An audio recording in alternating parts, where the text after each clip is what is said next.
All right, folks, welcome back to the Property Couch podcast, and we got a great episode for you. We've got a guest on the couch to talk about some concepts that you may have not been exposed to before. Debt negotiation, debt spirals, Ben, and also bank foreclosures. And if you're thinking about this idea that this doesn't apply to you and your circumstances, trust me, folks, this episode is for everyone. You'll be able to take away some new knowledge and maybe be able to help others get further educated in this space. So it is a must-listen episode. I'll agree with that, Ben. Let's rip into the show. Welcome to the Property Couch, where each week you get to listen to two of Australia's leading experts. Bryce Holdaway, co-host of Location Australia on Foxtel's Lifestyle Channel, co-host of Escape from the City on the ABC, and partner of Empower Wealth Advisory. Ben Kingsley, chair of Property Investors Council of Australia and the founder of Empower Wealth Advisory, named the 2018 and 2019 Property Advisory Firm of the Year. Stay tuned as they bring you the insider's guide to property, finance and money management. All right, folks, welcome back to the Property Couch podcast, and welcome back to you too, mate. How are you? I'm well, mate. I'm well. Looking forward to this episode. Absolutely looking forward to this episode. It's a ripper, and it's a topic around debt negotiation that some people might be familiar with, Ben, but a lot of people won't be. And we're going to unveil some interesting stuff behind the scenes at banks and foreclosures and debt spirals and all those sorts of things. So it's really, really important. We've got a lot to cover. So, I think we can leave footy band until next week, Ben. I don't think there's anything. Sure. It's such an important episode today for many. So yes, we want to arm people who may not have this challenge with the knowledge. So when they do hear about people and other people, they can pass on this knowledge and pay it forward as well. Yeah, hopefully this helps a lot of people that you might be touched with someone who's impacted by it. But before we get there, Ben, I'll continue the series on the art of spending, the anecdotes from the art of spending by Morgan Housel. Today's one is the eighth one, and it's an underappreciation of the long-term costs of purchases with too much emphasis on the initial sales price, right? So it talks about the fact that there's always an emphasis on the price that we paid or the price we sold the property for, but almost a complete ignorance for the costs that tend to go along with it. And used an example of the house, right? We know the purchase price, the current value, therefore we calculate the return. And the example that he used was bought the house in 1970, paid $70,000 for it, and all of a sudden it's worth a fortune now. And we all sort of get excited about the return, but he tends to suggest that we forgot about the taxes and the maintenance costs along the way. He also said the same thing about a boat. We think about the purchase price and the sale price, but we forget about the maintenance and all the costs along the way. Also use an example of, as a smoker, you might think about the cost of the packet of cigarettes rather than, in some cases, the healthcare and all the associated costs will go with that as well. So interesting. I know in America their cost of owning a house is different to what you have in Australia, so that's something you need to think about. And quite often they say, well, do you really want to invest? Well, it's a lifestyle decision as well as a financial decision. So there is a bit of disparity around that as well. But yeah, number 8 was an underappreciation of the long-term cost of purchases with too much emphasis on the initial sales price, Ben. But what it does also highlight, Bryce, and I'm double-clicking on your point, is that in America, housing affordability isn't as big an issue right across the country. It's obviously very much an issue in very rich states like California and all of these areas where people want to live because there's higher income opportunities to be earned. But what you need to understand, because of the way in which the design of their housing system, where you are paying an annual tax in addition to obviously the rates and services that you pay. In some cases, owner-occupiers also can claim some of the interest that they're paying on their mortgage as a deduction against some of those annual fees. So, but it's a forever fee, so they're not paying stamp duties and the like. So that's the system that they've got there. So in some cases, house price growth across some states and territories isn't as strong as what it is in other parts of the market in the US. However, in Australia, yes, we are absolutely we know a long-term return on property is that 6% is a rough rule of thumb. And that's obviously in the land value and in the wealth that we're creating over time. So I think it really is a good reminder to think about those things, because we have talked about this on the pod before, Bryce, around if you were going to pay or get a $300,000 loan and pay it very slowly over 30 years, you're going to pay over $600,000 for that money. So that property needs to be worth that much. And you've obviously got maintenance and upkeep and all of the other costs associated with rates and all that type of thing. So when people talk about these gains that they make, you want to be able to measure the true gains as part of that appreciating asset. But when all else is equal, it's still far better than paying rent to somebody else over the longer term, and you won't have any asset value at the end of the day. And we're interested in being able to build up an asset base that provides security and also potentially passive income as part of that. But it is interesting in terms of, I see a lot of these money experts in the US who don't have as much emphasis on housing, and that's because of the design of the market over there as opposed to the design of the market here. And so that's why we see Morgan and the other sort of money gurus over there sort of saying, you don't need to own a house.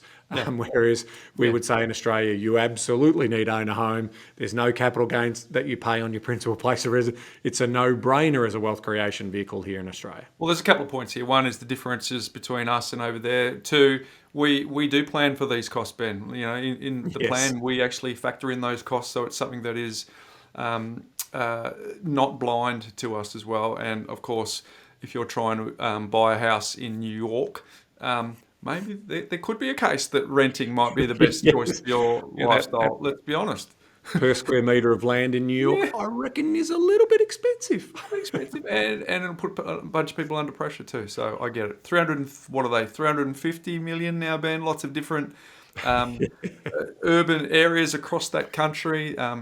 We tend to be concentrated on the outside of our country. So anyway, but that's the eighth observation, an underappreciation of the long-term cost of purchases with too much emphasis on the initial sales price. All right, let's crack into today's show. We are having a conversation with a man with a lot of experience around debt spirals, bank foreclosures, and introducing a concept around debt negotiation. Don't know what that is? Stick around, folks. Let's have a little listen to the conversation Ben and I recently had with Laurence Hugo.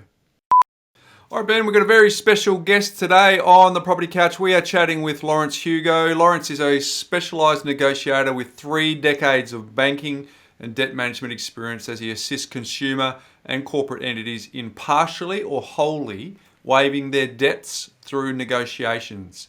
He's worked with major banking brands such as Citigroup, Commonwealth Bank, Deutsche Bank and Westpac, to name just a few.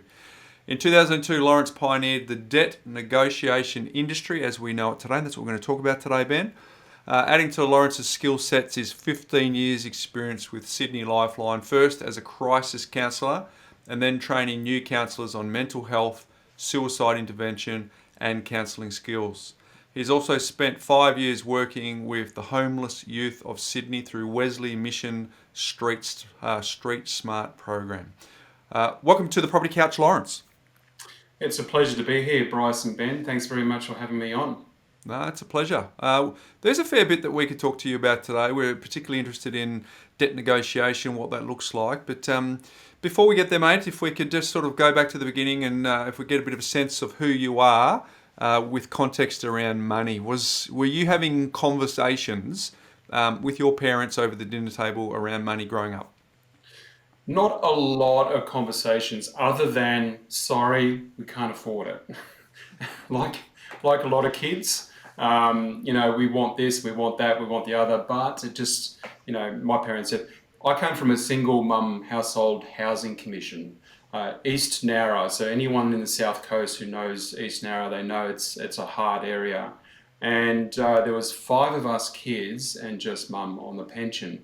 And so understandably, like a lot of families out there in similar circumstances, it's hard and you have to make do with what you have. And where do you fit into the 5? Where do you sit in the order? Middle child syndrome. So 2 older sisters and 2 younger brothers. And when you're in a situation like that, you tend to, I don't know, you have more of a laissez-faire attitude. And okay, we don't have money. What do?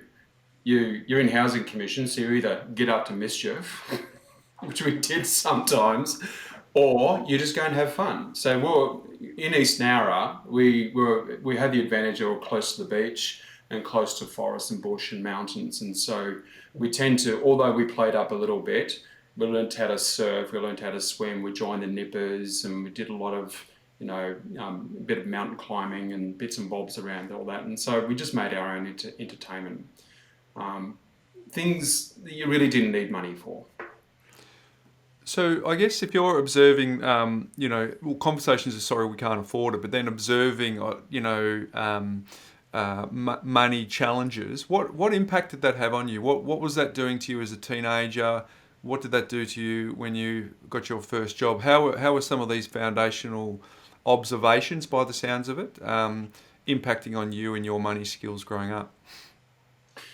Looking at the cohort of friends that grew up around us, there was two types of reactions. The first, as they got older, they were either really bad with money because they didn't learn to manage it properly, or they were quite frugal. And that's represented in our family as well. So there's some in our family who are really bad with money and it just doesn't stay in the hand for very long. Whereas others really respect the value, because you really have to work hard for every cent.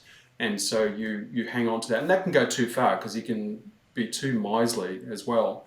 So there's that spectrum. And for some in our family, we kind of fall right in the Goldilocks zone, right in the middle, where, okay, so I know I need to spend, I've got to pay rent and I've got to pay my bills, but I'm not going to go crazy, on the credit cards. I'm not going to be spending money where I don't really need to. And this is the thing that I appreciate with my upbringing. I'm glad we weren't wealthy. I'm glad that we didn't have a lot of money around us.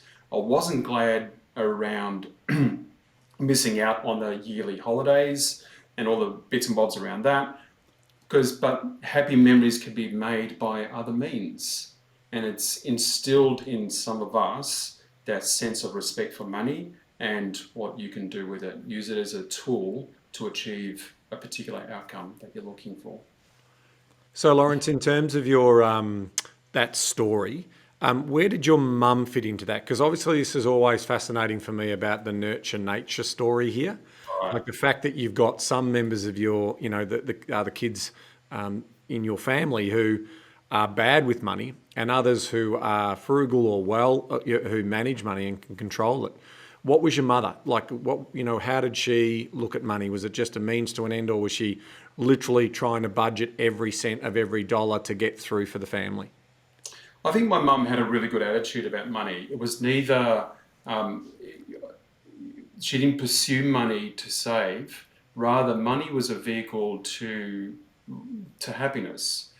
For example, you cover your bills, but once the bills are paid and you've got a little bit of money left over, you won't have a lot on the pension, because back then the pension was like $73 a fortnight or something crazy like that. Just, I don't know how she did it. But it was more of a hyper focus on enjoying life. So money is not the vehicle to enjoy life. Rather, money was a mechanism and an auxiliary to cover the bills, so that on that basis you can then go and enjoy life. For example, we're heavily involved in the theatre and amateur acting and singing and playing the pianos. And Mum's got fond memories as a childhood having parties, bohemian parties in Melbourne with our opera singer parents and the local, the priests and the politicians coming around, because that was the party house, and bashing out tunes on the piano, which I have in my house now. The piano's over 100 years old. It's been in the family. And so entertainment and happiness, enjoyment was separate to money.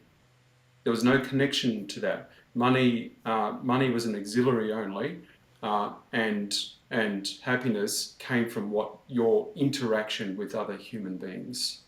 And that's how we came to terms with our lot in life at that time. Wow. Right, that is interesting. So you talked about you could either go bad or frugal. So it sounds like, correct me if I'm wrong, you've went down the frugal path through that experience. What did budgeting look like for you when you got your first paper round or whatever your first job was? How did you deal with that money, and how did you cut your own path of choosing to go down one of those paths of bad or frugal? Well, my path was that I wasn't frugal, I was bad. Okay. I didn't know how to handle the money because I didn't have a lot of experience in the transactional side of handling those funds. And today I think it's critical to, and I know you guys have talked about this before, but educating your children on how to handle money. And so we have and I'll answer your question, but with our kids, they have jobs and they get pocket money, and they're required to save a portion of that money to instill in them that discipline of savings. But we didn't have that because we didn't have that discipline back then because there was no money to go around. And so when I had my first job with the bank in debt collections, money came and money went because I didn't have, but my mum had a theory is that once you're 18, you either go to university or you get a job. Now, you don't get a job or go to university in Nowra because, sorry, anyone who's living in Nowra is listening to this, but it's a pension town, right? And unless you have a clear pathway into work and an apprenticeship or joining the Navy, it's not a place to be. So mum says, okay, you're going to Sydney, pack your bags. So at 18, didn't know my backside to my nose. I get my first job, share accommodation, and it's sink or swim. And you learn real quick the value of money at that point. So I transitioned from being bad with money to that Goldilocks zone very, very quickly. Because if I kept on making these mistakes, I'll starve. And so it was, you just have to do it. And how much was that learning for yourself versus also working in debt recovery of a bank area, seeing people with really, poor money habits and behaviours and judgment calls around their money? Was it a combination of the two things, or was it more of that, I've got to learn that this is all I've got and I've got to pay rent and I've got to feed myself and I've got to turn up for work each day to earn more of this so-called money? It's a really good question, Ben, because in a sense, you're earning back then my first paycheck is $250 a week.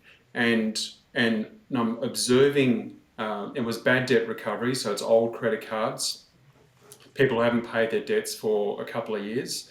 And I'm observing where you will be if you don't take care of your finances. So it's like looking in the future. And it was a powerful lesson for me. It was almost fortuitous for me to be working there and realize, wow, there's some horror stories here. It was also revolutionary as well, working with ANZ Bank, my first job, and I remember my first day. I was chatting with an old fella who used to be a branch manager out in the country, and he's been basically put out to pasture in working in this department. And I asked him, so what's your background? What are we doing? And he said, and he noticed that I was photocopying some application forms. He said, in my day, it's one of those conversations, in my day, we never took application forms for loans. We never signed anything. It was on a handshake. And this is, out of Cara and Mudgee and Orange. We never did that. What? Horrified. Really? No, it was all on a handshake because the guy you're lending that $5,000 to is the local butcher, and your kids go to the same school, your wives play bridge together, and you play golf with him. And delinquency, or the arrears events, was nil. You can't do it today, of course, but that's a sign of the times. But to answer your question, I digress. Yes, it was like looking in the future, and it was a very powerful lesson for me. I wonder if it's challenging to, you've come from a background that you've described was, housing commission with a pension, and you've described the two pathways, and I wonder if, as you reflect now as someone who helps people, and we'll get into this shortly, but helps people who are into debt problems, what would you say if you could go back and have some influence over people in these communities, because I think it's easy for us who are in the luxury and the privilege that we can be future thinkers to sort of go, oh, yeah, well, it's pretty easy just to save some money and all. But if you're in those set of circumstances, but for the grace of God, there go I, right? But if you're in those circumstances, you're not thinking too much about the future, are you? You're thinking about the meal that's on the table tonight and potentially what's happening in the next couple of days, and you don't necessarily have that luxury. So what do you see as someone who has navigated that path, and you look back and you think, what impact can you make in these communities to help them when they are hand to mouth scenarios each and every day for a lot of them? Well, we're going to the granular level on what do you do. So broadly, is the question, okay, I am hand to mouth, what do I do? Because it'll be two categories you'll fall into. And this is from our experience with our clients we pick up and clients we don't necessarily pick up because there might be other ways that they can be assisted. But there's two broad categories. The first category is the worser one, and how they're dealt with is very different, and it's critical to deal with it in these two different fashions. The first one is that you haven't paid your debts for a long time. Your debts are with debt collection agencies, and they're harassing you. And the other category, which is much more common, is that your accounts are up to date, you're paying your payments on the button every single month, no issues, but you're still hand to mouth. What are the options? What are your options there? Because there's two different options, very defined different options. Now, how to deal with debt collection agencies, and we've been negotiating with debt collection agencies and I've been interacting with them for over 30 years, and they're a very different animal to banks. And how they're negotiated with is completely different, right? Because they're two different languages. So if you're with a debt collection agency, one of the most important questions you've got to ask yourself is, when did you make your last payment? Because, and I need to emphasize, this is not legal advice and this is not financial advice, okay?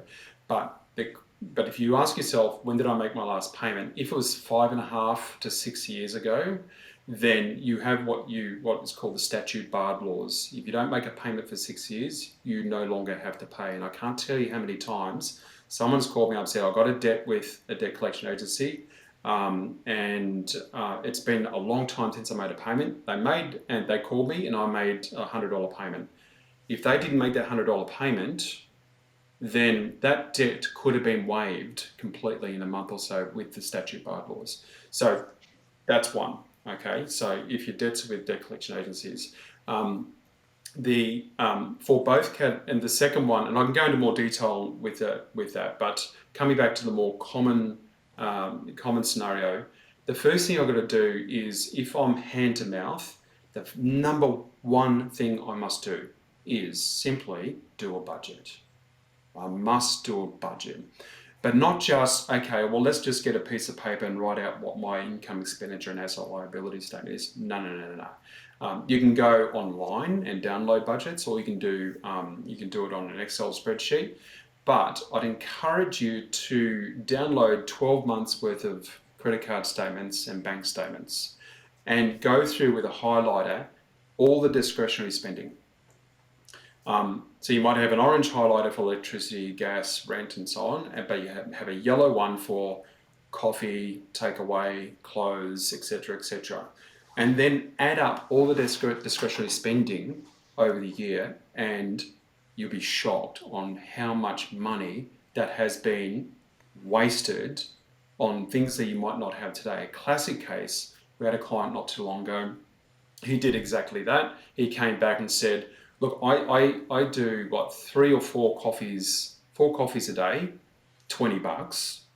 I do lunch every day, another $20 at work. So that's $40. And morning tea and a couple of bits and bobs, that's $50 a day at work. So that's $250 a week. That's $1,000 a month. That's $1,000 a month that you could save right there. So by simply, I would say 4 times out of 5, if you did a budget and you followed that process and realize where the money is going and then dealt with that, you'd fix your problem. Right? So simply doing a budget. Now, Laurence, I mean, we're getting into the weeds here, which is really exciting because, you know, we're passionate about essential and discretionary spending and how people organise their money. We've written a book about it. We've got a platform called More that helps people in terms of doing that budgeting. I just want to go one step back. How did you get from a debt collection department into what you're doing today? So what's that professional journey that you've been on to get to where you are today? And I must admit, when looking through your bio, you do an enormous amount of community work, and you should be obviously, you know, highly commended for that paying it forward work that you do. But take us on that little journey, if you can, to just spell out to us basically where you've arrived to where you are today. And then we're going to talk about debt negotiation and basically how we can teach people to win in that space. Sure, Ben. It was about 1:30 a.m. on a Thursday morning, 27 years ago. What I did for a living is I foreclosed on properties with a bank. Not fun.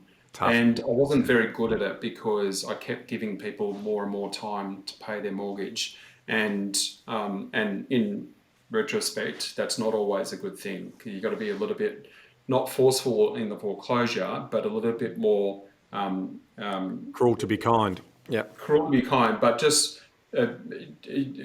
being a little bit more positioned to encourage them to make the decision they need to make. But anyway, so that's what I did for a living, but I moonlighted as a lifeline counsellor. And on that morning, 1:30 on that morning, I got a call. It was a suicide call, and which is not unusual. But this suicide call was a young man with a young family, and he was going to jump off his balcony. He lived in eastern Sydney in a high rise, and he wanted to take his life because of the shame of losing his job and not able to maintain repayments on his mortgage. So he was facing a foreclosure. And it was, as suicide calls go, it was a very good call, and we walked through it and it ended. And I asked myself, what am I doing? How is it that I can do what I'm doing here right at this moment on these calls, but during the day I'm foreclosing? There's got to be a way I can just sort of bring it together. And it took me about a year, but I figured out a way of doing that, and that's through debt negotiations. With the foreclosing of mortgages, for someone who's listening to this and they don't even know what happens, what is the summary of what a bank does to foreclose on a mortgage? How much time do they give? What are the conversations they're having, and what's the actual process when they foreclose? Yeah, so it's an evolving process, because back in my day they were a lot more cutthroat about it, and we know that with, you know, when the rates were upwards of 18%, people were losing their properties left, right, and centre back in the 80s. But these days, banks, at the end of the day, banks don't like foreclosing on properties. They hate it. It's bad for their books, it's bad for their figures, it's bad for their reputation. It's a lot of work and it's costly, and they're risking that they'll encounter an upside down mortgage. In other words, the property is sold for a lower amount of the balance of the mortgage, and it's not good business. And so they do everything they can to work with the consumer to try and get that account up to date. All right. Now, I've seen, for example, look, most of the banks are very good to deal with. All right. Top of the list is Westpac. In my experience, Westpac has a great hardship department. Commonwealth Bank too, but Westpac, and I've seen arrears up to 7 years with Westpac, and they're still working with the consumer. Now, if you're facing arrears, what to do? Apart from taking the suggestion around budgeting and reading your book, you just work out what's the trigger point in this issue. Why is it that I'm not able to maintain repayments with the bank? Work that out, because you don't want to be perpetually in arrears forever if you're just simply not earning enough money to maintain the repayments. Why are you there? Why? Better to work out an exit strategy. This is the first thing, apart from budgeting. The first thing is work out an exit strategy. If I'm not earning enough to maintain the repayments, the rates are creeping up, and I can't do anything. I can't take in boarders. I can't get a second job or get a job that's going to earn the money to maintain the mortgage repayments. What do? I have to look at selling the property and downsizing. All right, so that's a factor to think about. Second factor to think about is, all right, my problem is temporary. I'm off work for a bit, so I can manage this by applying for financial hardship with the bank. Okay, so you apply for financial hardship, they'll give you 3 months payment moratorium under the NCCP laws, the consumer laws, and that'll hopefully get you what you need. Now, under the law, the bank is allowed to give you 3 months, and that's it. It's up to their discretion to extend beyond 3 months. In my experience, they'll agree, whatever the circumstances are, you can push it for another 3 months. And if you're really cheeky, you can push it for a further 3 months and go to the extent of 9 months, okay? Before the bank starts to say, look, we need to do something about this. How about we just start making the repayments, and then we can look at the arrears somewhere down the track in a variation on your loan, or paying the arrears off over a period of time. So if that doesn't work, or we're at that point where there's no way I can bring the arrears up to date, the bank is not cooperative, and it doesn't seem to be any kind of exit strategy, what's the process, to answer your question, Bryce? What's the process on the foreclosure?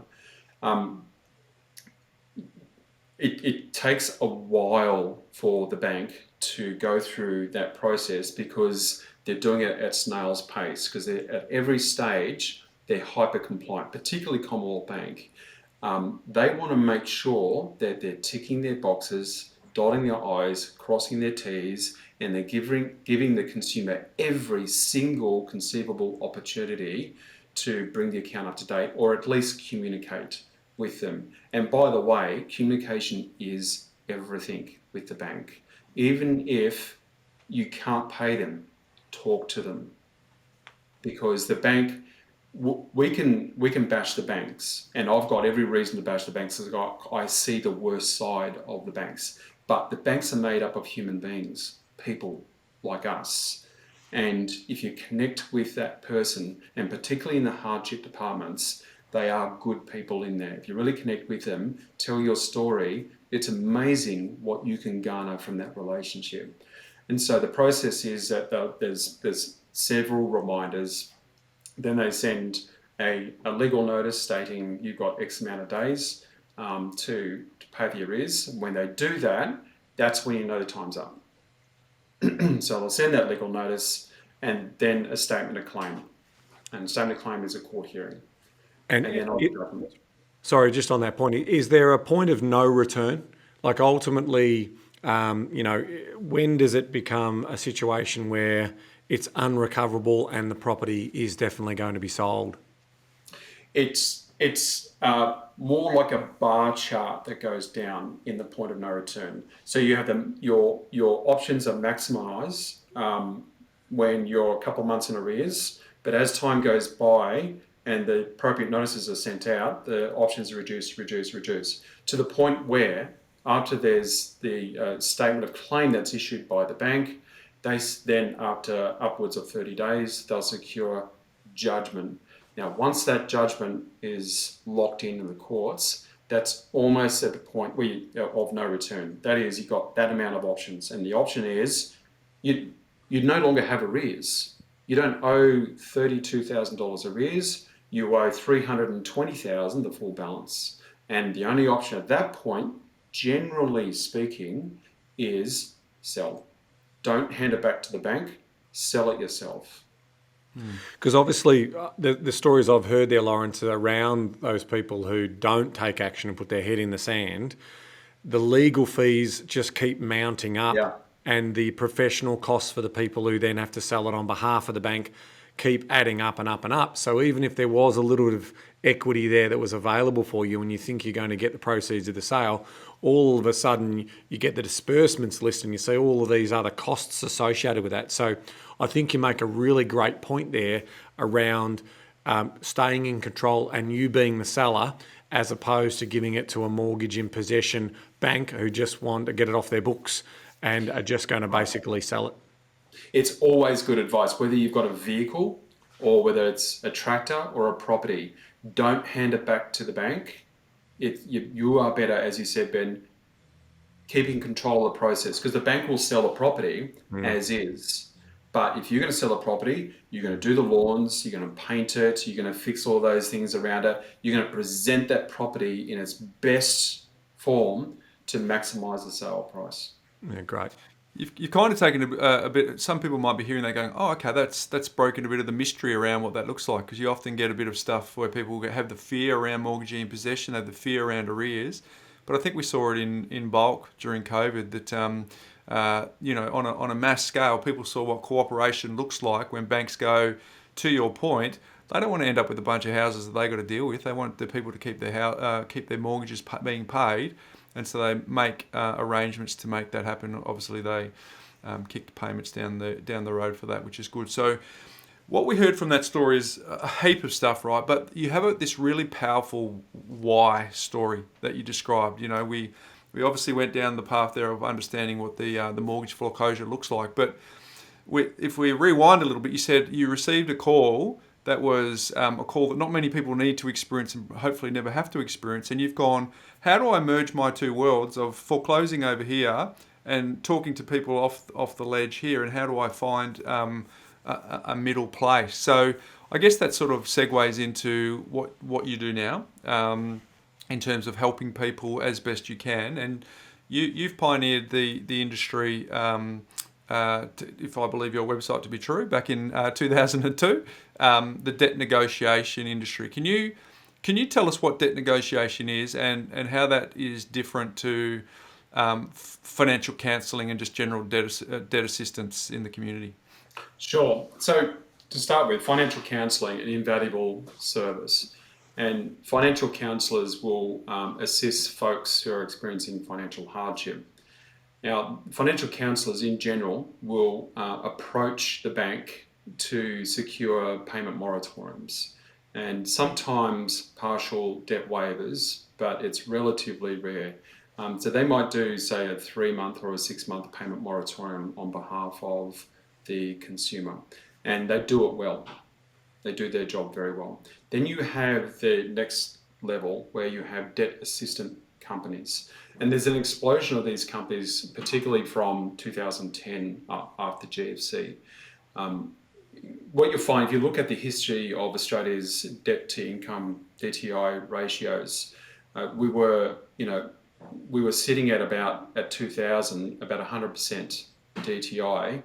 But over time, beyond 2010 and upwards to today, we're now close to 200%. And what's happened in these debt assistant companies in our country is they're just meeting that demand. Australians are more and more and more in debt, and so they're simply meeting that demand. So debt assistant companies will facilitate outcomes beyond financial counselling. And it'll be anything from, say, Part 9 debt agreements, which is bankruptcy, pays the debt off over a period of time, to payment plans that might assist customers through payment plans, interest-free payment plans. Then you have debt negotiations. Now, with the debt negotiations, it's a different level altogether. It's, if you like, bringing out the heavy artillery. The debt assistant companies and financial counselling is following a process, a bankruptcy process, an NCCP hardship process. It's formulaic and process driven, right? And they, in general, with some exceptions, rely on that process to get the outcome they're looking for. Debt negotiation is very different. Debt negotiation is about maximising the consumer's saving by using negotiation skills, communication skills with the bank. kind of. For example, when you talk with a client for the first time, you hear their story and you're overlooking all of their key features in their story, and you're pulling out particular features, and you know that these features are sensitive points with the banks. Right? So every bank has got policies and procedures, and within every bank there is individual decision makers who would be sensitive to, and the policy and procedures of the bank is sensitive to this particular client's key features, right? And so you're pulling this information out, and you will then weave that into an argument to the bank. Now, the goal is with the bank is to provide all the information to them that they're asking for: income, expenditure, asset, liability statement. There would be potential mental health issues, there's medical issues, etc., and you're evidencing all this information. You present it to the bank, right? But that's just maybe 20% of the job. The 80% of the job, where the magic happens, is in the cut and thrusts of the negotiations. So you need to be talking with them. That's the key feature in getting the outcome that you're looking for. So, Laurence, can I sort of paint a picture here? So, from your job, what you're trying to do is reduce the amount of debt obligation that may be payable to a particular institution, bank, whatever.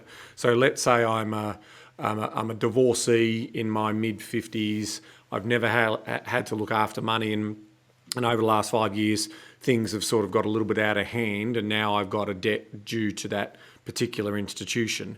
Is that sort of when you step in? Yeah, absolutely. We need to qualify to make sure that we can indeed negotiate, because 4 times out of 5 we can't, because it's a budgeting issue, right? If it's not a budgeting issue, there is true financial hardship and there's no other option. There's no decision you can make to improve your situation. Then yeah, we'll get involved. And so the problem then, why use a negotiator? If it seems to be that straightforward, contact the bank yourself. The problem with the bank is that they themselves are formulaic driven also. There is unfortunately systemic indifference that they have to the consumer, which has been growing in intensity over the years. Their transactional relationship only, and so they'll go through policies and procedures and say no, because policy and procedures will say no. Computer says no. That's the typical response, right? And so that's what financial counselors. If financial counselors are looking for debt waivers, that will be the general response. Debt assisting companies in general will be the response. What the negotiator is looking for is that response first. And that's the starting point. And that's when the work starts. That's when the massaging, the slapping and the tickling starts, when you're negotiating and dialoguing with the bank. Because the key feature in all of this, guys, is you're not dealing with the bank.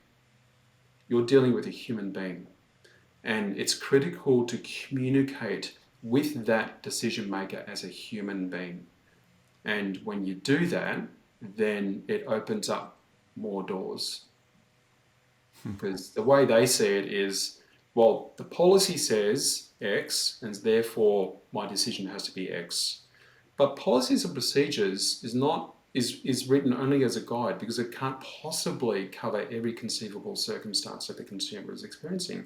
So you, Mr. Bank Officer, you're employed to take the initiative. You have the power to take the initiative to use the policies and procedures. Is designed to protect both debtor and creditor, but use this as a guide, take the initiative and make the right decision for one human being to another, to make the right decision for this consumer. Now, if that right decision is to say no, by all means, please, we will support you. If that is indeed the right decision and it can be evidence, please say no. Otherwise, it's got to be a yes. And the trick is just building that up and overwhelmingly evidencing a logical conclusion for them to say yes. That's very important. And Laurence, what's happening here in regard to dispute resolution services like we have Is it AFCA? I'm thinking of are those sort of avenues being exhausted by this stage before you're getting involved, or are they sort of, you have a case file that you've lodged with AFCA and they're sort of following up on both sides, or are you purely doing one-to-one conversations with a person on the other end inside that financial institution? No, we don't deal with AVCA. I mean, we have a credit license, and so we if anyone has a complaint about our service, then they can go to AVCA. But we don't cross over AVCA at all. Right. Okay. Because, well, first you can't have the two entities dialoguing with the bank at the same time. And if a client has an AVCA complaint, we would suggest that they see through that complaint first, and then if it doesn't come to fruition, come back to us. But the issue with AVCA is, not with AVCA, but the issue with this relationship between debtor, creditor, and AVCA is that the debtor contacts the creditor and says, I can't afford it, please help. We can't help anymore, we've helped you enough. All right, I'm going to AVCA. All right, he goes to AVCA. AVCA then lodges the complaint, and there's a process, and there's a lot of time wasted. And in the end, AVCA says, dude, can't help you because we don't see any breach of legislation, and so it's wasted everyone's time. Right. So there's got to be some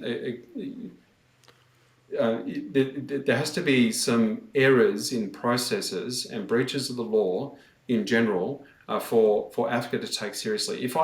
Or in other words, if I can't afford my repayments, I'm wasting everyone's time going to AFCA. Yep. Right. Good, and that's good advice.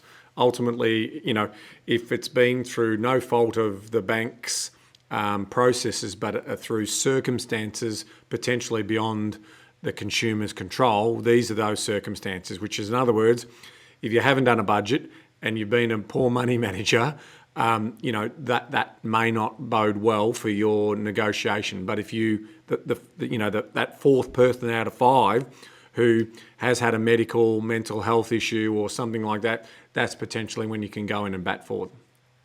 Yeah, that's right. And pick up key. If we have a client, we picked up a client last week, and he's 63, and he's unemployed and looking at in time transitioning to the age pension, but he's unemployed at the moment, and so he has a debt with two of the four majors.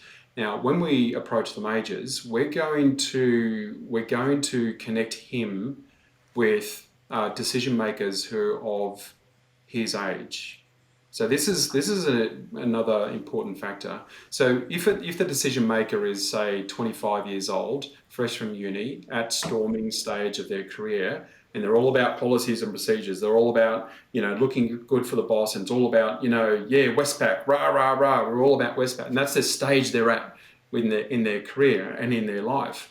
By the time you get to mid-60s, you're working in a bank and you're much more laissez-faire. You're much more relaxed and philosophical about life, and your level of empathy is heightened. And it's especially going to be heightened if you encounter a consumer who's under very similar circumstances to you. And so this client, I'll target two particular decision makers, because I know their level of empathy will be heightened, and it'll be an easier job to get the decision we're looking for. Interesting. So can we see if we can land some of these principles? And it's wonderful information here for our community to understand this world.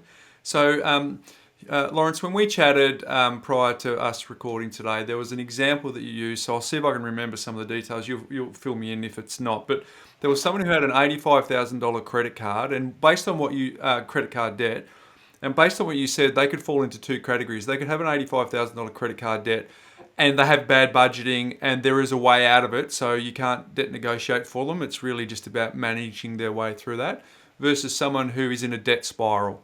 That $85,000 is only going to get worse, and there's no conceivable way to get through. So they're in genuine hardship. What would you do for that person with the what's an example, so someone who's listening to this can go, well, what can the negotiation actually mean? What's the landing of the plane actually do? All right, there's two options, and depending on the profile of the individual, the the first option is you can look at an exit strategy. What an exit strategy looks like is a partial or full debt waiver. So the 85,000 can be brought down to, say, 20,000. The consumer raises 20,000 by refinancing the property, or raising the money from mum and dad or Uncle Frank, or selling the car. The 20,000 is raised, the negotiations reduce the debt down to 20, and it's paid and it's done, right? And no more debt, without any negative impact on the credit report, okay? Alternatively, if the circumstances are right, it'll be a full debt waiver, okay? Now that 85, it might look like 50,000, 40, 30, 20, depending on the flavour of the profile for the consumer, what their profile looks like. So that's the exit strategy, getting rid of the debts altogether. Then you've got the management strategy. And what the management strategy looks like is, okay, so I'm paying 85,000, see my calculator. So at 85,000, the minimum monthly due payments is about $2,000 a month, rounding it off, okay? And I'm hand to mouth. So I'm paying it on the button every single month, but I can't go on holidays, I can't save for emergencies, and then a big dentist bill comes and I'm in trouble, right? And then I have to dip into my credit cards. And then, as you said, Bryce, I'm falling into that debt spiral. What do? It's the management strategy. So with the management strategy, you take that 85,000, you negotiate it down to about 60,000, right? Lock it in. And the consumer then pays that 60,000 off over 3 years, 5 years, 7 years, 10 years, depending on the profile. Let's call it 7 years at $700 a month. So previously, an $85,000 credit card or a cohort of credit cards, it's going to take me 20 years to pay off and $200,000 or $300,000, right? And that's a lifelong prison. Alternatively, we cut that 85 down to 60, cut the monthly payments from 2,000 a month to 700 a month, and lock that in interest-free for 7 years and pay that off every single month for that 7 years until it's all settled. Again, no negative impact on the credit report. That's what a good negotiator can do. That 70%, 85 down to 60, could go down to 50,000 or 40 or 30,000. Again, it depends on the profile. So there's no one size fits all, guys, with this kind of situation. The nature of negotiations is it's fluid, it's Wild West, it's get in there and see what you can get for the consumer. That is ethical. So the thing that comes up often with questions is this ethical? Damn right it is. We're putting people in a far better position than what they found themselves in. And you're doing it with full disclosure to the bank. They know everything.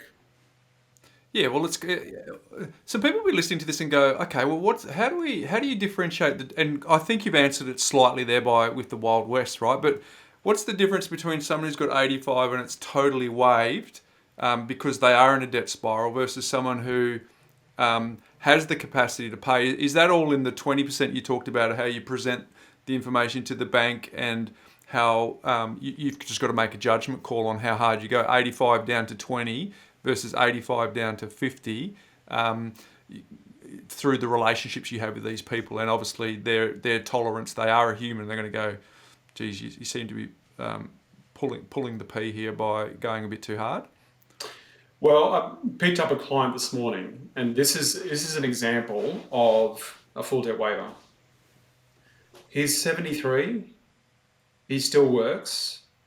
He's got $60,000 worth of unsecured debt, no assets. He's just been diagnosed with throat cancer, and he's had prostate cancer in recent past. And he's on the aged pension. That would be a full debt waiver, and it'll be a pro bono service for us, so we won't charge him anything.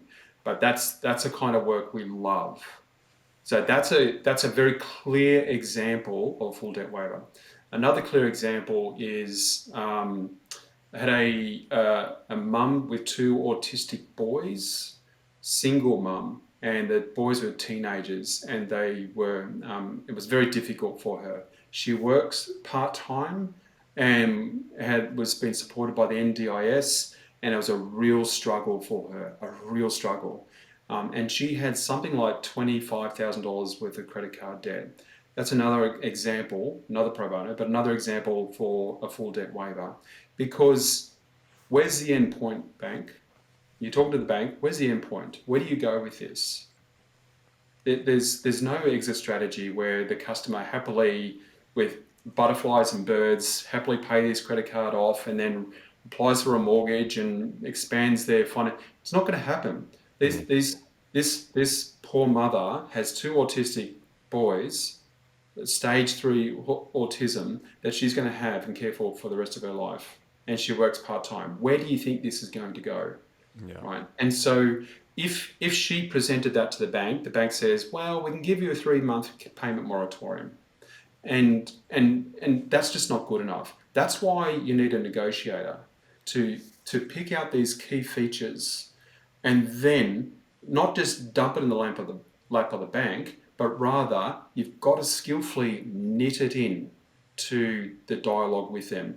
There's key people, there's key ways of communicating it, there's key times of the month to communicate this information to them, and there's ways that you've got to do it, and it can be very subtle, and it can be quite fragile when you're dealing with this. So it's going to be handled in a very sensitive, tentative way, but when it's done right, you can get anything from the bank. What's an example of a key time of the month? Is it away from end of month, beginning of month cycles, or is it? Yeah. KPIs, not so much with the bank, but with debt collection agencies. And so if anyone's looking for free advice on if they've got a debt with a debt collection agency, I've got a whole lot of stuff I can tell them. But key piece of advice, let's say you owe $10,000 to a debt collection agency and you're paying $100 a month here and there, and they send you text, phone calls and so on. Thing to remember is these debt collectors are KPI orientated, right? And so that means that they've got to achieve figures. This is why they put so much pressure on you. They've got to achieve a certain amount of figures at the end of every month. And if they do reach their target, their name will be on the whiteboard in front of everyone, and they'll get their movie tickets and their lunch with the CEO, right? And a big deal's made. That's how it works with all the debt collection agencies. So how about if you, say, get $4,000 from a bonus at work, or sell something, or go to Uncle Frank again, you call them on the 29th of the month and say, hey, I've got 4,000. Sorry, I don't have 4,000, but my Uncle Frank has got it.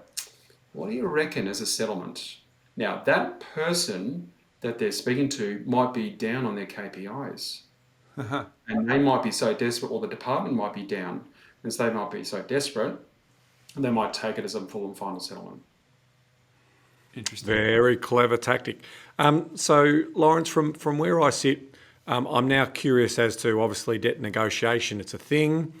So how do you, number one, get your clients, and then two, how does a debt negotiator get paid? I think that would be a logical next step in terms of understanding this process. Right. Okay. So debt negotiators, well, we obtain our clients through word of mouth. So we network within the finance industry, accountants, brokers, and planners. Do you get anything from the the sort of counsellors and from the lawyers who, I've always heard these anecdotal stories of people go to a lawyer and the lawyer says, "I just claim bankruptcy," right, and just clear the whole thing, and that's a disaster. But are any of them becoming aware of services like yours and doing that cross referral to you? Yeah, absolutely. So accountants especially, because accountants are good at accounting, they're not good at negotiating. Lawyers are good at lawyering, if there is such a word, but they're not good at negotiating unless they specialise in that particular field. It's better to outsource, because that's what we do. If we need a budgeting specialist, we'll outsource it. We need a broker, we'll outsource it. We need a credit repair specialist, and that's a whole new topic, by the way. then we'll outsource that, etc.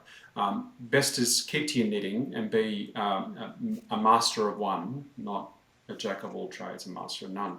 So, we would get our referrals from these organisations. Often it's a case where they've tried it themselves and it's not working, and they on refer. And on occasions, we do have financial counsellors referring their clients over to us. But also, we've also had our adversaries use our service. We've had debt collectors contact us. I've had a head of a hardship department contact me for assistance.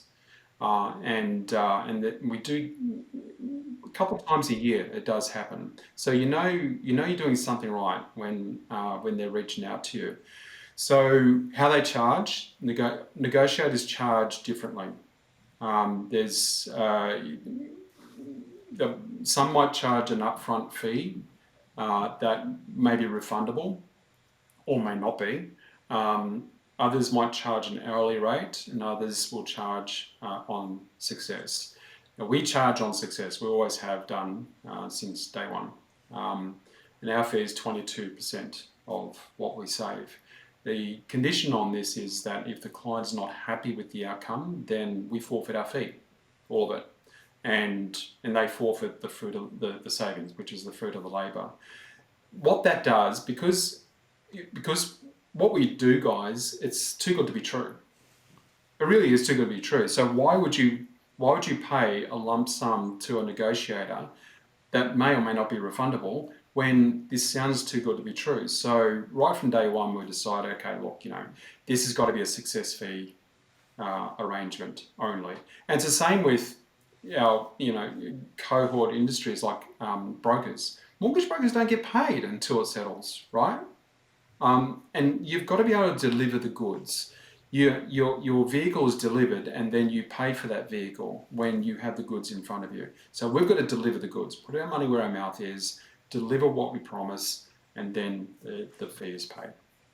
But by nature, you're dealing with people who need the service but might not be able to pay it. So if you negotiate that fee down from 85,000 to zero, you've said pro bono, and you do some pro bono work, and I think that's a great part of what you do. But how do people find the money? I mean, you said you might refinance the house. Is it just a case of, okay, we're going to get it down, you're going to reduce it by 50,000, it's going to cost you, you said 22%, so what's that, 10 grand or so, a bit more, and it's all part of the refinance fee, and the net difference to you is you're significantly better off? Yeah. Well, when you're faced with a situation where you're about to win second division lotto on an 85 grand debt waiver, you find the money. So we would, if it's not a pro bono, it'll be, we can let the customer pay our fee off over a couple of years, which is fine. So long as we're not putting them into a worse financial position than what we found them in, that's critical. Otherwise, generally, consumers find the money by refinancing their property. So they'll go to guys like you, and you would, your brokers would raise the capital through a refinance. They'll pay the unsecured creditors out, pay the fee out, and they've wrapped it all up into one mortgage with a nice red bow on the top. So that's generally how it's done. From time to time, clients will they'll raise the capital through through borrowing of family or friends or selling an asset. So Laurence, we've talked about last resort stuff here, right? That's the final stage of that. Let's sort of see if we can go a little bit upstream and start thinking about what are some of the things you can do, the recommendations around not finding yourself in this situation. So, when people are managing unmanageable debt, what are some of the things that again we can sort of focus in on to help them have hope and to see themselves, get through these difficult times? It's not going to last forever. It won't last forever. So on a granular level, there's a number of things that you can do. Firstly, is know what good debt is and bad debt is. Right? And we all know good debt and bad debt, right? A good debt is you borrow money for a car that drives you to work and drives you to appointments that makes money, right? Bad debt is get a credit card to go traveling overseas. Avoid the bad debt.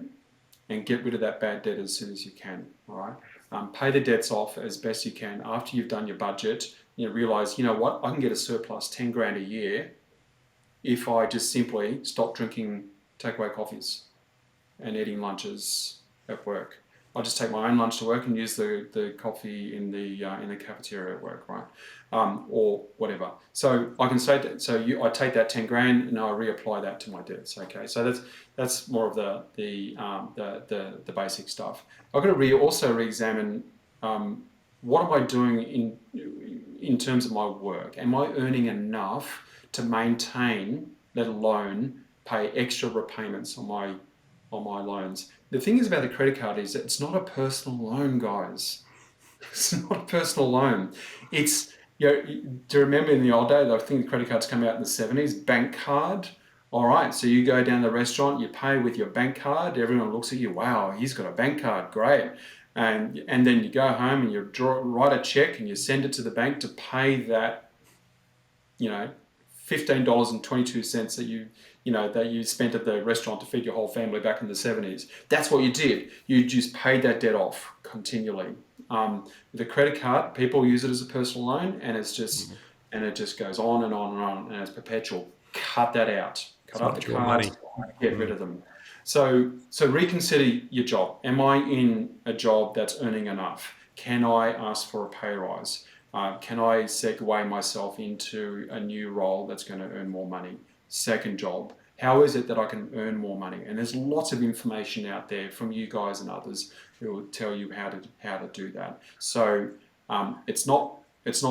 but partly it's not what you're earning, it's what you're spending. So budget first, and then what you're earning second.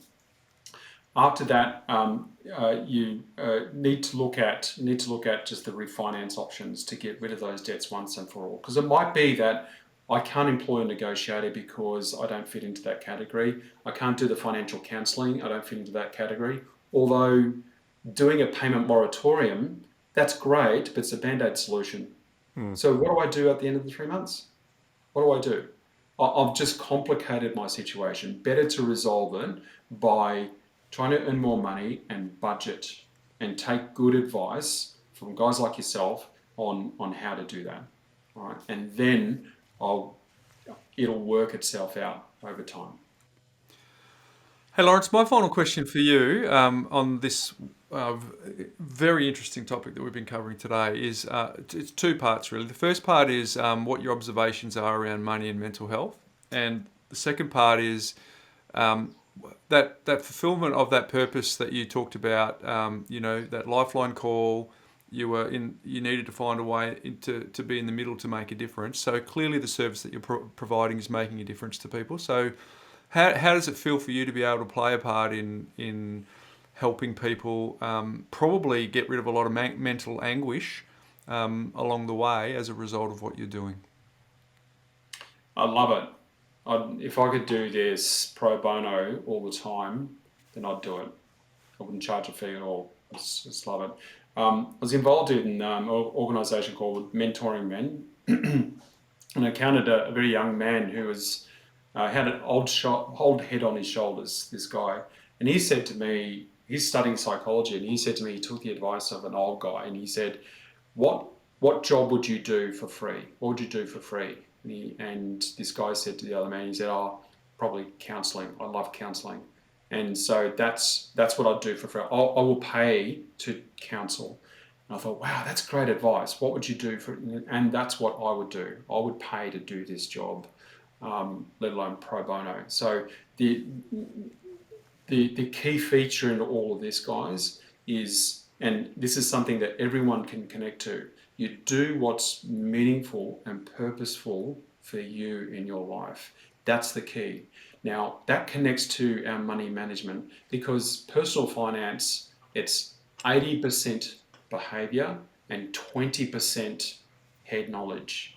So 20%, yes, I've got to be able to do budget and I've got to be able to earn more money and do this job, but it's 80% behavior. It's psychological. Why is it psychological? Why? Because our emotions are connected to money, and it shouldn't be, because it's I want a better lifestyle. that makes me feel good, and so I've got to spend money for that. I want to buy a car that'll give me that surge of happiness, albeit temporarily, because it makes me feel good. I just want to look better because that's what makes me feel good. I had a conversation with someone once, and they said that they spent hundreds of thousands in putting their son through a degree, and then he graduated from university and private school as well. So there were over $1 million in costs in his education, and he worked for a major bank and did quite well on an executive level, and he was a rising star. One day he took a holiday to Nepal and he stayed there, and he's a radio announcer in Nepal. All that money.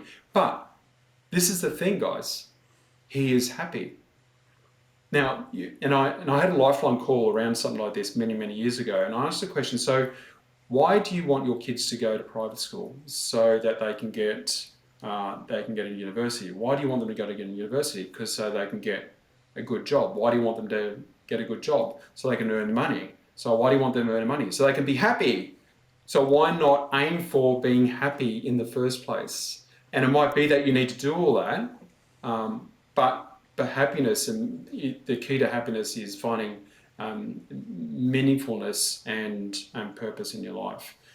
There's a great book by Bonnie Ware. She's a palliative care nurse for 15 years. And she wrote this book called The 5 Regrets of the Dying. You know, the number one regret is, I think we know. Well, I do know the answer because I watched your TED talk talking about this, and I actually wrote it down in my journal because they were that good. So go on. Yeah. Well, it's in summarizing, and it's not spend more time in work and not earn more money. It's spending more time with the people you love. Saying no to the things you hate and saying yes to the things you love. Right. And that's really key. And so it's a mistake for us to correlate money to values. It doesn't matter if another person's driving a more expensive car or they earn more money. There's no personal values connected to that. So it's critical to separate money and emotions.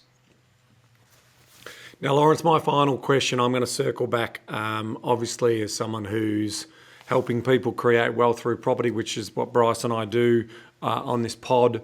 And obviously, property is the big story for us around risk. In your experience, have you got any patterns around where people are getting into trouble? Is it usually first home buyers buying into new areas and that's where the mortgage risk is? Or from your experience, is it just spread more widely and that reduces the risk because it's not concentrated? So we've had many internal debates here about mortgage belts areas and in terms of where that risk would lie with higher interest rates.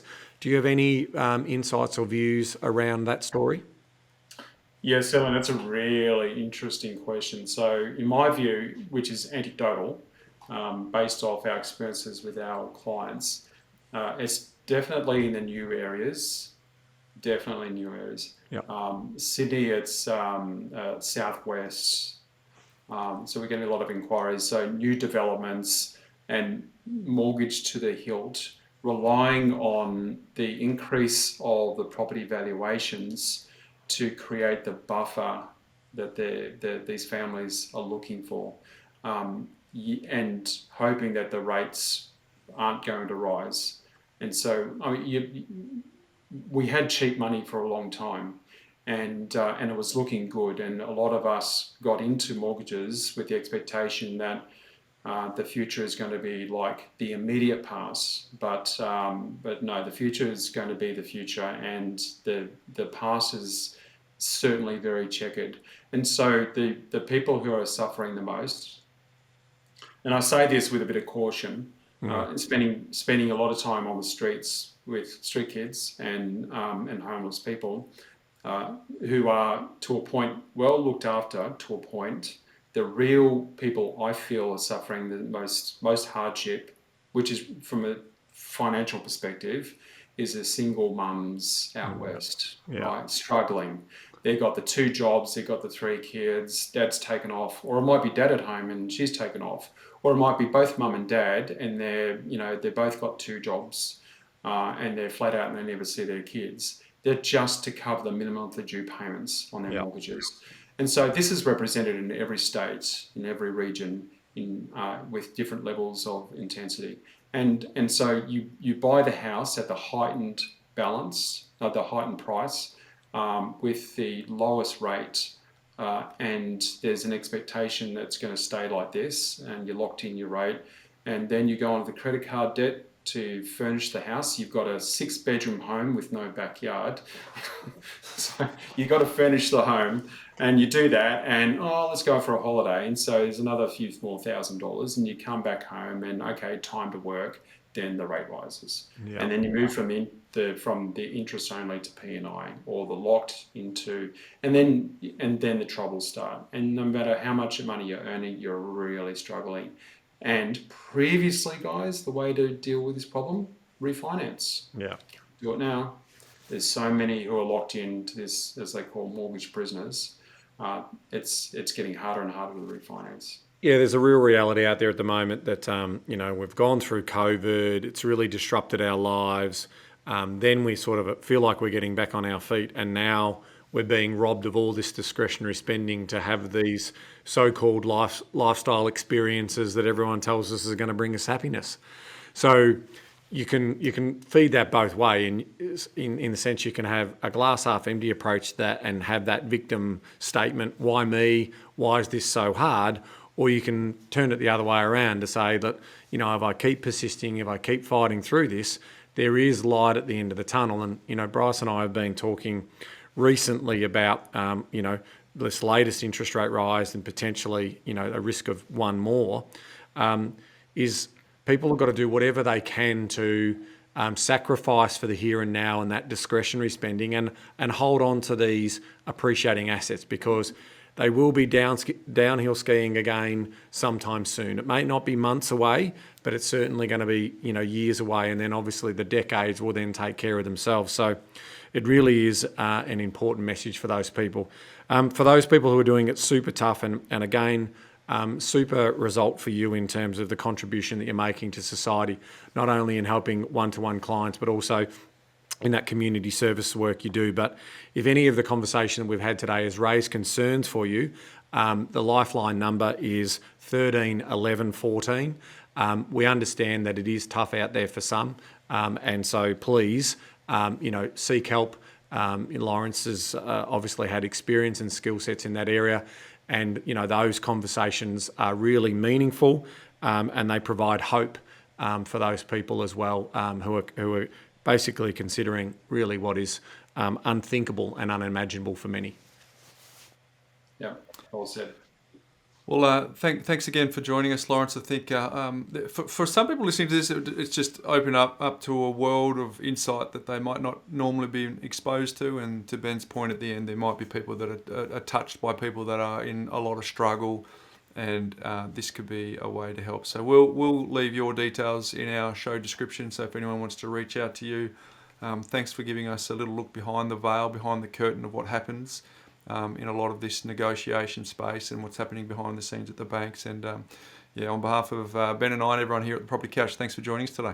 Thanks, Bryce and Ben. Thanks for the invitation. And also thank you for the work you guys do too. It's invaluable. Thank you very much. Oh, Ben, wasn't that a great chat with Laurence? And for a lot of people listening to this, hopefully they've been able to see what it's like for some people who are facing challenges that thankfully a lot of people in this country don't have to consider. 100%, mate. Every now and then we meet someone who is doing more for society in terms of their contribution and their purpose and their impact. And I just got an immediate sense that Laurence is one of those people in terms of doing that heavy lifting, for some difficult clients, doing pro bono work. And I just love his assessment of doing it for free. He feels like, this is his perfect job. He'd do it for free. I can relate to that for this podcast. We do it for free, and I love doing it. And we will never stop educating people around money management, about focusing on unproductive money. We've built a free platform that people can use to get their unproductive money productive, and make sure that they don't have any lazy money. And then above the line, with that surplus, we can then teach them how to make their wealth speed go faster and create more money from their money. So, it's a passion that we have, and it's a passion that Laurence has. And so, he's doing it in his way. He's using his skill sets and his knowledge and experience in terms of helping these people. And we are better for it. And our community is better for understanding basically some of those processes. So to Laurence, thanks again. It was a terrific interview. I definitely had a lot of takeaways from it, and I'll continue that learning and studying around how people find themselves in those situations. Some in their control, some completely out of their control. But those decisions are important decisions that we make. There are financial consequences attached to those. So please, everyone, get educated, start a budget, making sure that it's working for you, and then don't let money dominate you. Learn how to control and dominate it. Yeah, and the way this came about too is Laurence was giving first, Ben. He said, hey, look, there was an article that I'd done a video. He said, do you mind if I share this with my community of people? I think it's information that they could learn from. And I've gone, no problem. Bang, bang, bang. Started the conversation, spoke to him on the phone a few weeks ago. And then I said, tell me a bit more about what you do. And I'm thinking, I reckon there's something in that for our community to listen to. So love the backstory part. There's the with mum that raised them on a pension for 5 kids. Like, just let your mind boggle about how's it even possible to raise 5 kids on a pension, Ben? But it was done, and then use that experience of that lifeline call and thankfully talked that person off the ledge, but also just got off the phone and said, wow, I gotta find my place in the world where I can actually make a meaningful difference here, and executed on that and delivered on that in a way that is helping a lot of people. So, I'm with you, mate. I found that a wonderful, wonderful conversation, and hopefully anyone who's listening to this who is touched in any way, hopefully not personally, but might know someone. Maybe there's some insights there, and also just for the general community, Ben, just taking away some of the mystery around the bank's view on foreclosures. They don't want to do it. They want to avoid it at all costs, and hopefully that gives people some comfort around your message to, hey, stick in as long as you possibly can, because the fruits will be vast if you can, whilst sort of getting rid of this shadow that's what actually happens in the foreclosure market. And communication is key, people, right? It's absolutely key. Get on the front foot. I reference it, Bryce, to the wealth speed gauge that we've built. There's people out there who love it, right? Because aspiring Australians, they've put a challenge for themselves. But we also know that there are people out there who just do not want to know their wealth speed because it's very depressing. It turns them off in the sense that, our job is to try and help you think about your money in a positive way and trying to build momentum as part of that particular story. And you'll never hopefully be in situations that some of these households find themselves in. And again, through no fault of some of them, they find themselves in that situation. And in others, it has been by the decisions that they've made, and the wrong decisions that they've made, or the ill-informed decisions and uneducated decisions that they've made. So we'll continue to keep trying to push that to our community around every decision that you make around money and life has flow-on consequences. And so if you can plan them out better, you are going to be in a better position, both financially, which then obviously mentally, and hopefully then physically, and from a health point of view. All of that rings true. So, again, thank you, Laurence, for a really insightful interview. Here, Laurence. Thank you from me also. Hey, my life hack today, Ben, is around marriage not being 50-50, Ben. My wife shared with me a video recently from Brené Brown being interviewed by Tim Ferriss about marriage/relationships, which was a massive aha moment for our relationship. So we're just going to quickly cut to that now, have a little listen, and then we'll get some feedback afterwards. Says marriage should be 50-50. It's the biggest crock of bullshit I've ever heard. It's never 50-50. Yeah. Ever. And so what we do is we quantify where we are. So if Steve comes home and he'll be like, I got 20. Just in terms of energy. Just energy, investment, kindness, patience. I'm at 20. And I'll be like, I'll cover you. I got you, brother. Like, I'll pull the 80. Sometimes we come home, which we have done a lot. My mom has been sick. And I'll say, I've got 10. And Steve would, like 2 days ago, said, I'm riding a solid 25. So we know that we have to sit down at the table anytime we have less than 100 combined and figure out a plan of kindness toward each other. Oh, I love that. Yeah, because the thing is, marriage is not something that's 50-50. A partnership works when you can carry their 20 or they can carry your 20. And that when you both just have 20, you have a plan where you don't hurt each other. So Ben, that really resonated with me. I had a conversation with Andrew about that, and I think it's something that we've implemented. We've used it since that, and I feel like it could be a life hack for anyone who's in any form of relationship, just to know that here's the quote in that video: figure out a plan of kindness toward each other, because marriage is not something that is 50-50. A partnership works when you can carry their 20 or they can carry your 20, and that when you both just have 20 in you, you have a plan where you don't hurt each other.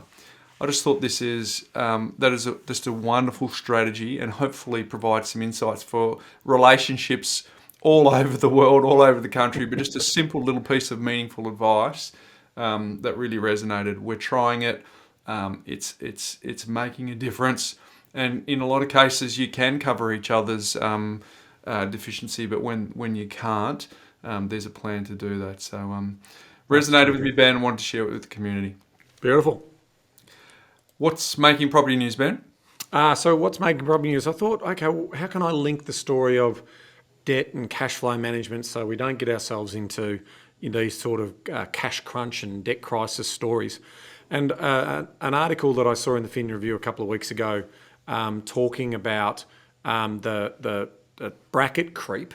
And so that's the tax bracket creep that's occurred over pretty much the last decade. So when you look at analysis in the ATO data from 2010-11 to 2020-21, you basically see a story that just through bracket creep, and what we mean by that is we have a pay-as-you-earn withholding tax. And so every time you earn a little bit more, you move into a higher tax bracket. And ultimately what's happening there is the government is getting more of your hard-earned money. And so a good example is that someone who has earned around sort of $100,000 sort of 10 years ago is probably on about $150,000 these days. And we're sort of talking about losing around $1,500 of that in terms of paying additional tax to what they would have been paying in 2010, 2011. So there's some examples there of, the different sort of ranges of what people will be paying in regards to that. So I'll see if I can quickly find a couple of little examples where we saw, so someone who earns between $62,000 and $63,000 in 2020-2021 would pay an extra $492 in tax. Those people who are obviously on a higher income would obviously then start to pay. So what have I got one here?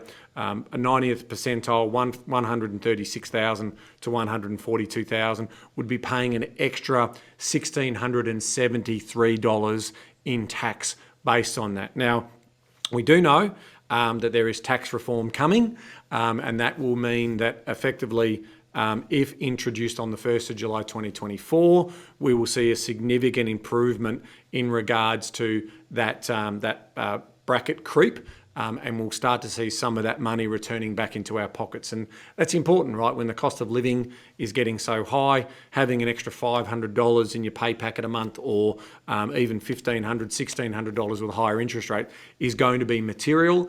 And that also then flows through our economy in terms of getting it stimulated further when we need to. So hopefully inflation won't be a problem by the middle of next year. Yep, but in terms of, and it's sort of by design that we will see that sort of coming in. So yeah, it's definitely an interesting conversation, but it's just really important for people to know that if we don't keep adjusting our tax rates down, we ultimately keep paying more and more tax. And I don't think that that's incentive or reward for those people who are out there earning their living and want to basically create a lifestyle by design for themselves. So I just thought I'd bring that up as part of today's episode. I like it. All right, we've covered a fair bit of ground today, Ben. We've covered Morgan Housel, we've covered Laurence Hugo, Brene Brown snuck in there, and you've even got stage 3 tax cuts. So we covered a fair bit of ground. But mate, until next week. Knowledge is empowering, Bryce, but only if you act on it. Well said. See you next week, folks.